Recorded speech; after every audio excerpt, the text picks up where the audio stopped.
Hello, this is Valerie Aiello, and you're listening to Idea Diary. Thanks for coming back to my office and hanging out.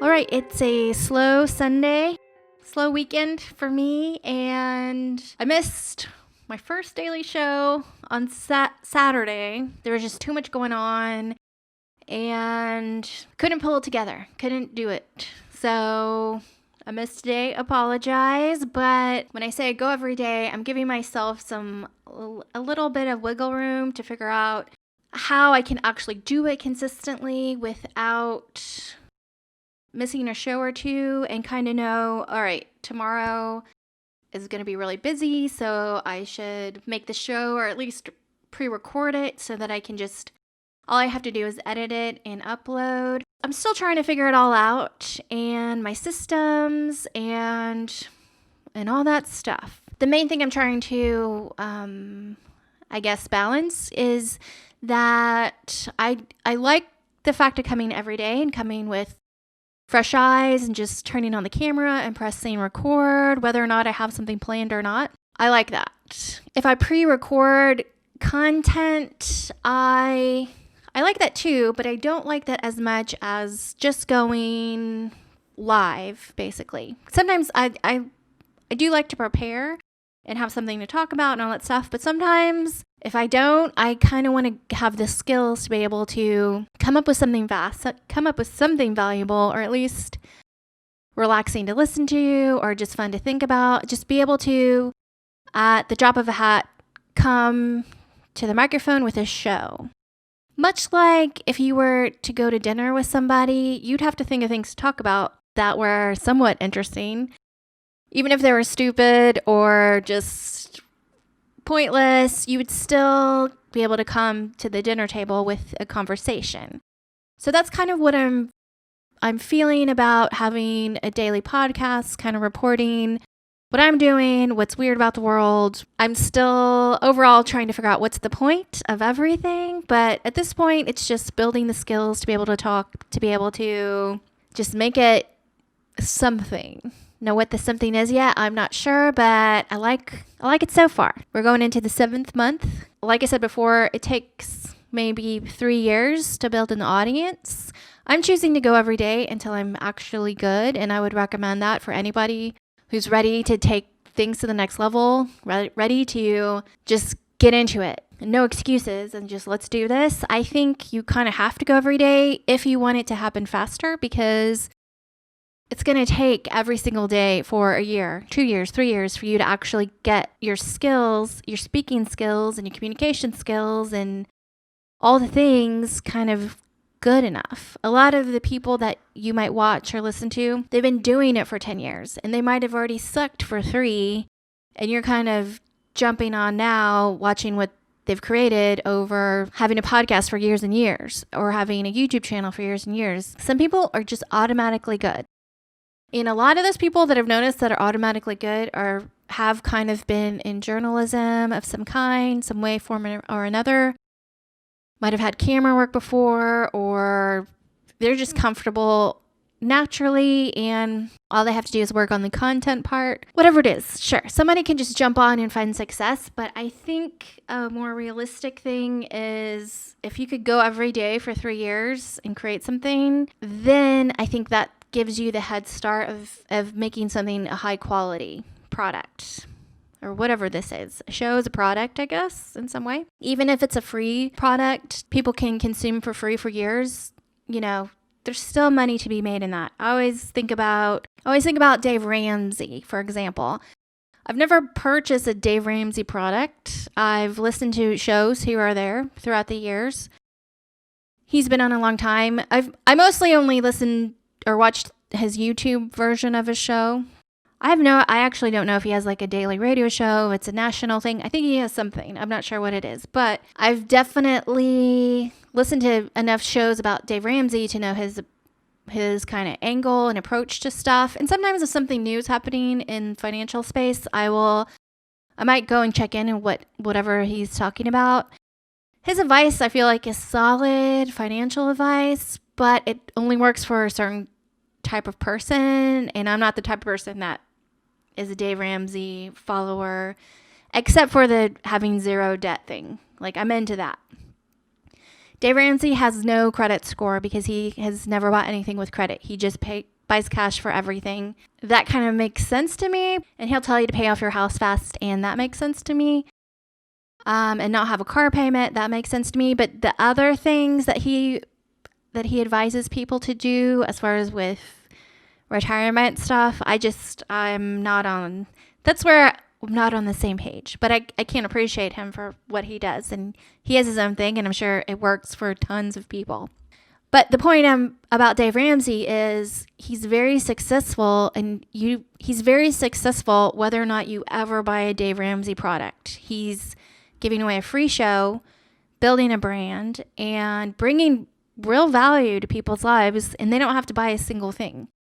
So whatever that plan is, that business plan he's got, like Gary Vee, for example, he just gives a bunch of free content because he's hoping in 10 years he'll be worth way more money.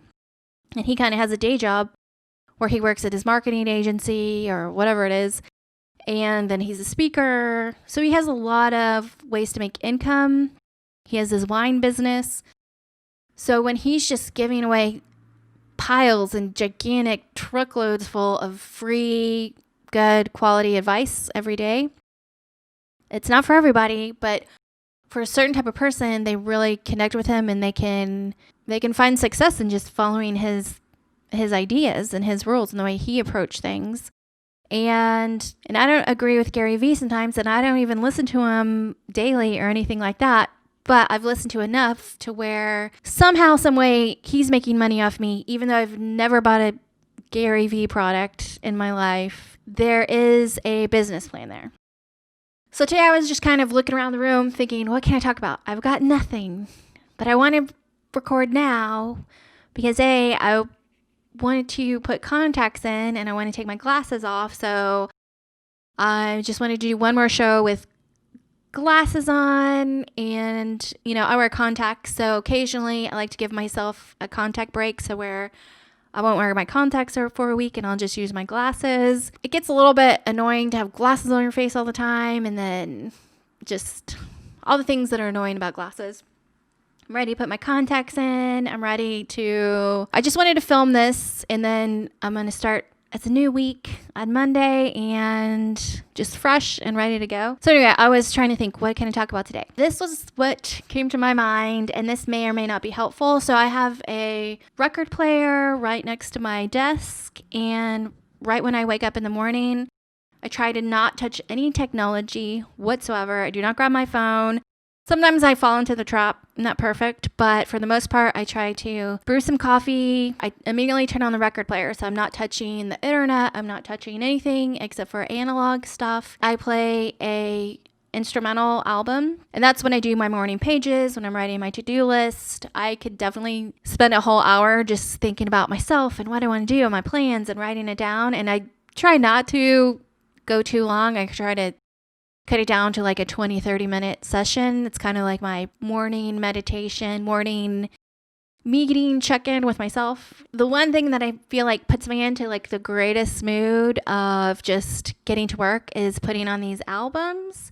And I've got 4 to share. If I'm doing a really great job with my meditation, my morning meeting with myself, I'll just keep the records going, and then I never go on the internet. And I'm just getting 100% content of right after I wake up, all the ideas that are in my brain that I want to, get outside of me and into the world. If I can spend as many hours as possible just listening to records and just working without even touching the internet, that's usually like my most productive time.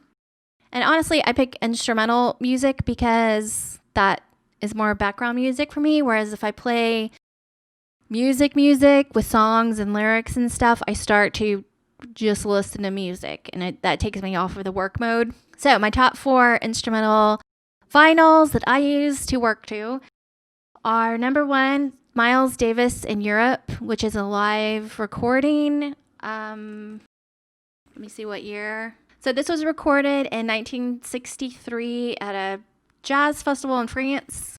And this is probably impossible to find, but this is my, we'll say, number 4 album to listen to while I work. Number 2, or number 3, we're going backwards. The Ventures surfing album. I don't see a year printed on the back of this. I don't know, 50s. Anyway, a 50s album. I believe this could be early 60s. Yeah, just a vinyl of Ventures surf music, and it's instrumental, and it's upbeat, but it's also relaxing. Number 2, the Herb Alpert's Tijuana Brass, Whipped Cream, and Other Delights. I feel like this is one of those classic albums that most vintage people have, vintage lovers. Mostly, even if it's just for the album cover, it's kind of like nice to display next to your record player or something like that. I definitely like this one. This gives me Mary Tyler Moore, Rhoda vibes, and it's very happy. It's very upbeat. It's so upbeat that's like, it's weird that you need a horn section for your morning music, but at the same time, just works for me. I love it.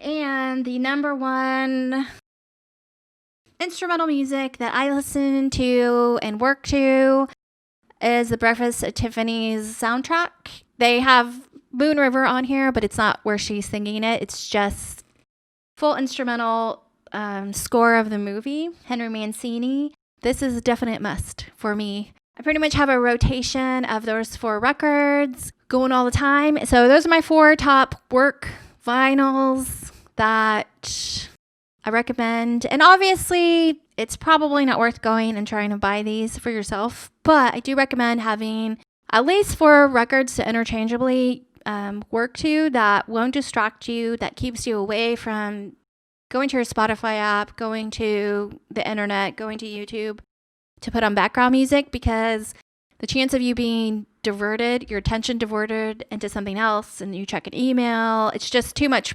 It's too much pressure. It's too much opportunity to be distracted. So I definitely use the record player daily as a relaxation concentration tool. It's awesome. I guess that's a show for today. Thank you so much if you have come to listen. I really appreciate it. You can tell me your favorite albums to work to, instrumental or real albums.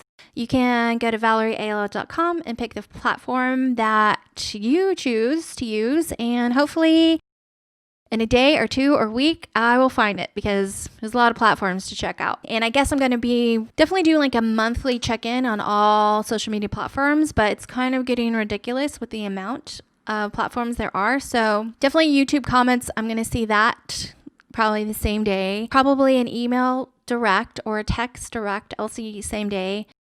Everything else, we'll see. I'm getting to it. So I'm trying to have a schedule. We'll see how it goes. I'm still trying to organize and be available. That's the show for today. I still don't know how to end the show, but I almost do. So I'm just going to play the music.